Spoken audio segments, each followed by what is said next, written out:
ಭಗವತೆ ವಾಸುದೇವಾಯ. ನನ್ನ ಆತ್ಮೀಯ ವೀಕ್ಷಕರಿಗೆ ನಮಸ್ಕಾರಗಳು. ವೀಕ್ಷಕರು, ಇವತ್ತಿನ ದಿವಸ ನಾವು ಈ ಕುಂಭ ವಿವಾಹಕ್ಕೆ ಸಂಬಂಧಪಟ್ಟಂತೆ ಈ ಕುಂಭ ವಿವಾಹವನ್ನು ಯಾರು ಮಾಡಿಸಬಾರದು, ನಮಗೆ ಅನೇಕ ಪ್ರಶ್ನೆಗಳು ಯಾವಾಗಲೂ ಬರ್ತಾನೆ ಇರುತ್ತೆ. ನಾವು ಕುಂಭ ವಿವಾಹವನ್ನು ಮಾಡಿಸಬಹುದಾ ಗುರುಗಳೇ ಅಂತ ಹೇಳ್ಬಿಟ್ಟು. ಹಾಗಾಗಿ ಆ ಪ್ರಶ್ನೆಗಳಿಗೆ ಒಟ್ಟಿಗೆ ಉತ್ತರವನ್ನು ಕೊಡಬೇಕು ಅಂತ ಹೇಳಿ ನಾನು ಈ ವಿಡಿಯೋವನ್ನು ಮಾಡ್ತಾ ಇದ್ದೇನೆ. ದಯವಿಟ್ಟು ಹೊಸದಾಗಿದ್ದರೆ ದಯವಿಟ್ಟು ಸಬ್ಸ್ಕ್ರೈಬ್ ಮಾಡಿ, ಮಿತ್ರರೊಂದಿಗೆ ಹಂಚಿಕೊಳ್ಳಿ. ಒಳ್ಳೆ ಉಪಯುಕ್ತವಾದಂತಹ ವಿಷಯ. ನಮ್ಮ ದತ್ತ ಚೈತನ್ಯ ಫೌಂಡೇಶನ್ ಅಲ್ಲಿ ಇದನ್ನು ಬಿಟ್ಟು ಕೂಡ ಅನೇಕ ವಾಸ್ತುವಿಗೆ ಸಂಬಂಧಪಟ್ಟಂತೆ, ಜ್ಯೋತಿಷ್ಯಕ್ಕೆ ಸಂಬಂಧಪಟ್ಟಂತ ಅನೇಕ ವಿಷಯಗಳು ನಿಮಗೆ ಉಪಲಬ್ಧ ಇವೆ. ಅದೆಲ್ಲವನ್ನ ನೋಡ್ಕೊಳ್ಳಿ.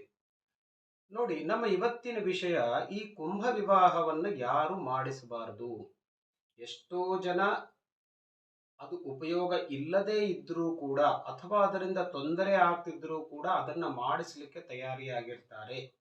ಹಾಗಾಗಿ ಇದನ್ನು ಯಾರು ಮಾಡಿಸಬಾರದು ಅಂತ ಅನ್ನೋದು ಪ್ರಶ್ನೆ. ಮೊದಲನೇದಾಗಿ ನೋಡಿ, ಗಂಡಸರು ಕುಂಭ ವಿವಾಹವನ್ನ ಮಾಡಿಸಬಾರದು.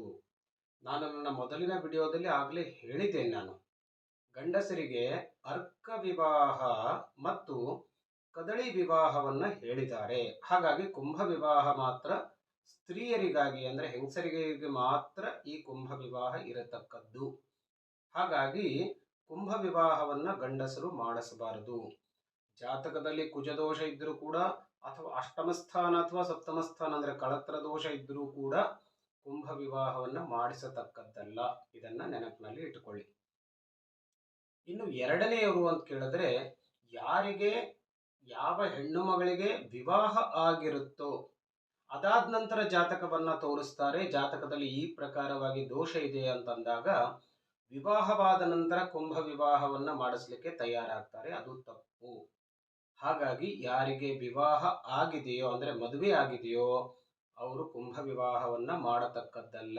ಇದನ್ನ ಸರಿಯಾಗಿ ನೆನಪಿನಲ್ಲಿ ಇಟ್ಟುಕೊಳ್ಳಿ. ಒಂದು ವಿವಾಹವಾದ ನಂತರ ಕುಂಭ ವಿವಾಹವನ್ನ ಮಾಡಿಸತಕ್ಕದ್ದಲ್ಲ. ವಿವಾಹಕ್ಕಿಂತಲೂ ಮುಂಚೆ ಕುಂಭ ವಿವಾಹವನ್ನ ಮಾಡಿಕೊಂಡು ಮದುವೆಯನ್ನ ಮಾಡಿಕೊಳ್ಳತಕ್ಕದ್ದು. ಇನ್ನು ಮೂರನೆಯವರು ಅಂತ ಕೇಳಿದ್ರೆ, ಇನ್ನು ವಿವಾಹ ವಿಚ್ಛೇದನೆ ಆದವರು ಅಂತಂದ್ರೆ ಡೈವೋರ್ಸ್ ಆದವರು ಕೂಡ. ಎಷ್ಟೋ ಸಾರಿ ಇನ್ನು ಮತ್ತೊಂದು ಮದುವೆಯನ್ನ ಮಾಡ್ಕೊಳ್ಬೇಕಾಯ್ತು ಅಂತಂದ್ರೆ, ನೀವು ಮೊದಲಿಗೆ ಕುಂಭ ವಿವಾಹವನ್ನ ಮಾಡಿಕೊಂಡು ಮತ್ತೆ ಮದುವೆ ಮಾಡ್ಕೊಳ್ಳಿ ಅಂತ ಹೇಳ್ತಾರೆ. ಶುದ್ಧ ತಪ್ಪು. ಹಾಗಾಗಿ ಅವರಿಗೆ ಒಂದು ವೇಳೆ ಒಂದು ಸಾರಿ ವಿಚ್ಛೇದನ ಆದ ಮೇಲೆ ಮತ್ತೆ ಕುಂಭ ವಿವಾಹವನ್ನ ಮಾಡಿ ಪುನರ್ವಿವಾಹವನ್ನ ಮಾಡಿಕೊಂಡ್ರೆ ಅದು ಅವರಿಗೆ ಮೂರನೇ ಮದುವೆ ಆಗುತ್ತೆ. ಹಾಗಾಗಿ ವಿಚ್ಛೇದನ ಮಾಡಿಕೊಂಡವರು ಕೂಡ ಕುಂಭ ವಿವಾಹವನ್ನ ಮಾಡತಕ್ಕದ್ದಲ್ಲ. ಇದು ಕೂಡ ಸರಿಯಾಗಿ ನೆನಪಿನಲ್ಲಿ ಇಟ್ಟುಕೊಳ್ಳಿ.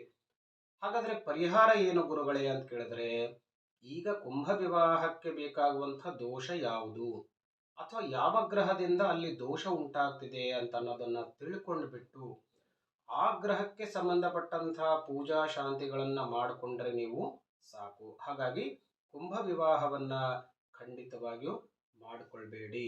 ಇನ್ನೂ ಒಂದು ವಿಷಯವನ್ನ ಹೇಳ್ತೇನೆ. ನಾನು ಮೊನ್ನೆ ಒಂದು ಪ್ರಶ್ನೆ ಉದ್ಭವವಾಯಿತು, ಕುಂಭ ವಿವಾಹವನ್ನು ಎಷ್ಟು ಸಾರಿ ಮಾಡ್ಕೊಳ್ಬೇಕು? ಯಾರೋ ಹೇಳಿದ್ರಂತೆ 2 ಸಾರಿ ಕುಂಭ ವಿವಾಹವನ್ನ ಮಾಡ್ಕೊಳ್ತಕ್ಕದ್ದು ಅಂತ ಹೇಳಿ.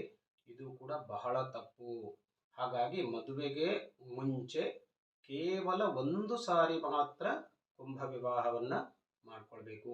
ಇದನ್ನ ಗಮನದಲ್ಲಿಟ್ಟುಕೊಂಡು ಈ ಕುಂಭ ವಿವಾಹವನ್ನ ಮಾಡಿಕೊಳ್ಳಿ. ನಿಮಗೆ ಖಂಡಿತವಾಗಿಯೂ ಒಳ್ಳೆಯದಾಗತ್ತೆ. ಮತ್ತೆ ಭೇಟಿಯಾಗೋಣ. ನಮಸ್ಕಾರಗಳು.